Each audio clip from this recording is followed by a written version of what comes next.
ফরিদপুরের ভাঙ্গায় আসন পুনর্বিন্যাসের প্রতিবাদে উপজেলার মুনসুরাবাদ এলাকায় কাফনের কাপড় পরে রাস্তা অবরোধ করেছে এলাকাবাসী। একই সঙ্গে অবরোধকারীরা ঢাকা খুলনা ও ঢাকা বরিশাল মহাসড়ক এবং রেলপথ অবরোধ করে বিক্ষোভ করেন। এতে পদ্মা সেতু হয়ে ঢাকার সঙ্গে দক্ষিণবঙ্গের যোগাযোগ বিচ্ছিন্ন রয়েছে। রোববার সকাল থেকে উপজেলার কমপক্ষে ৭টি স্থানে মহাসড়ক ও রেললাইন অবরোধ করে বিক্ষোভ করছে স্থানীয় জনতা। পরিস্থিতি মোকাবেলায় ব্যাপক সংখ্যক পুলিশ, র্যাব, এপিবিএন ও সেনাবাহিনী মাঠে রয়েছে। মহাসড়কের ওপর টায়ারে আগুন জ্বালিয়ে গাছের গুঁড়ি ফেলে এবং ব্যারিকেড দিয়ে অবস্থান করছে হাজারো জনতা। দুটি ইউনিয়নকে বিচ্ছিন্ন করার প্রতিবাদে ও পুনর্বহালের দাবিতে তৃতীয় দফায় ভাঙায় সড়ক ও রেলপথ অবরোধ করছেন আন্দোলনকারীরা।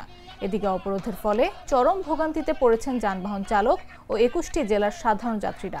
মহাসড়ক ও রেলপথ অবরোধে বিশৃঙ্খল পরিস্থিতি মোকাবেলায় ব্যাপক সংখ্যক পুলিশ, র্যাব, এপিবিএন, সেনাবাহিনী মাঠে রয়েছে।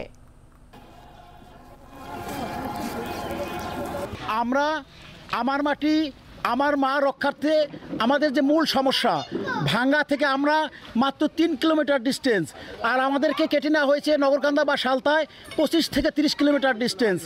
এই যে চরম ভোগান্তি, এই ভোগান্তি যেন জনগণকে পোহাতে না হয়, আমরা প্রধান নির্বাচন কমিশনের কাছে একটাই দাবি জানাতে চাই, জনগণের ভোগান্তি আপনি এই দিকটা বিবেচনা করে আমাদের এই আন্দোলনকে, এই ন্যায্য দাবিকে মেনে নেন। আমরা আমরণ এই রাজপথে থাকবো, মাথায় কাপড়ের কাপড় বলতে এই রাজপথে থাকবো, প্রয়োজনে জীবন দিতে প্রস্তুত, রক্ত দিতে প্রস্তুত। আমাদের মা মাটিকে আমাদেরকে ফেরত দেন। হামিরদি আলগি আমাদের সাথে ভাঙ্গার সাথে কলজের সাথে মিলানো। আপনারা জানেন আমাদের কলিজের মাঝখান থেকে নির্বাচন কমিশনার সাহেব কেটে আমাদের সালতা নগরকান্দায় দিয়েছে, কারণ আমাদের দূরত্ব হয়েছে ৩২ কিলো, আর যেই ভাঙ্গা যাইতে আমাদের লাগে ৩ মিনিট। আমরা নির্বাচন কমিশনার সাহেবকে বলতে চাই, ভাঙ্গায় আছি, ভাঙ্গায় থাকবো, নগরকান্দা।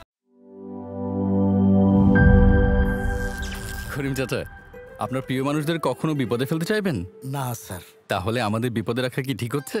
এজন্যই বিজলি কেবলস সবচেয়ে ভালো ও নিরাপদ।